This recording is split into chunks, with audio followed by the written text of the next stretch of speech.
the younger guys, they did a good job.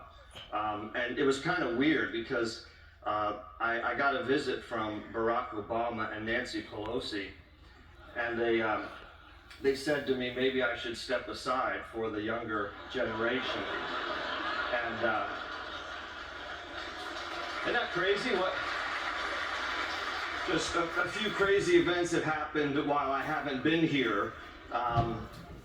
President Biden is out, and Vice President Harris has laughed her way in, and but now we'll get a chance to see what can be unburdened by what has been.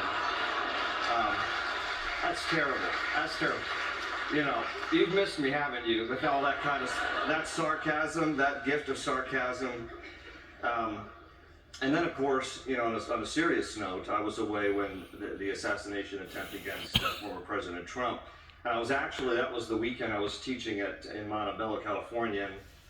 And so after service, with the time change here, I was actually having lunch at a Mexican restaurant in East LA with Pastor Pancho.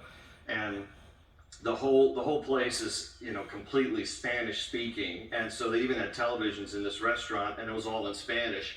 And I saw on the television pictures of President Trump and the blood on his face, but all of the subtitles and the reporter was speaking in Spanish. So I turned to Pastor Pancho. I'm like, Pancho, tell me what are they saying? What's going on here? And so he translated for me. So it was obviously a shocker, and we just need to continue to pray for all of the Trump family.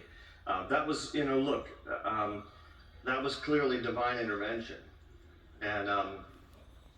And so, we'll see what the Lord, whenever an individual, I don't mean this just in relation to President Trump, but any of us, whenever you have a near-death experience and you recognize the providential hand of God, it should cause you to wake up and wonder, why did God spare my life? And what does it mean for the rest of my life, however long that is on earth? And I sincerely pray that the president will see this as a moment to draw close to Jesus. And I will be honest with you, I was more hopeful in the first week than I am of late. But that isn't to say that memory and that event can't still stir in his heart, and God can use it to draw him closer to himself. So that's how I'm praying for him. That's how I'm praying for him. And I will preach today, but I'm kind of getting caught up with things while I was away. Did you see the fiery speech the Prime Minister Benjamin Netanyahu gave to Congress? Wow. What an incredible speech, and all of the outside useful idiots who were defacing federal property. I hope they all get arrested for that. It's a federal crime. But man, our heart goes out to Israel, and continue to pray for what's going on there. And did you happen to catch the opening ceremony to the Olympics? What is happening in our world? If you didn't happen to catch it, there was a drag queen reenactment and a blasphemous mockery of the Last Supper.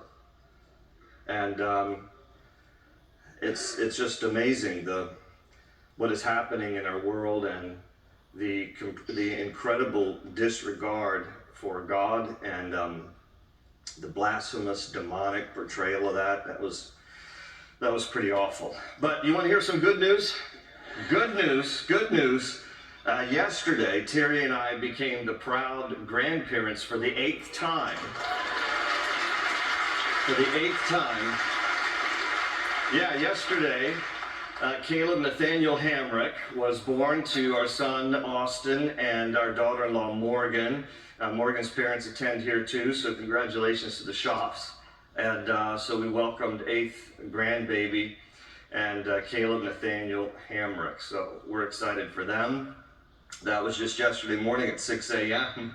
We were supposed to go to the hospital, and Terry was actually going to be in the labor and delivery room, and got a call from Austin at 6 a.m. and I answered it this way when I saw the phone off yesterday morning. I'm like, are you on the way to the hospital? And he goes, he's already here. I said, what?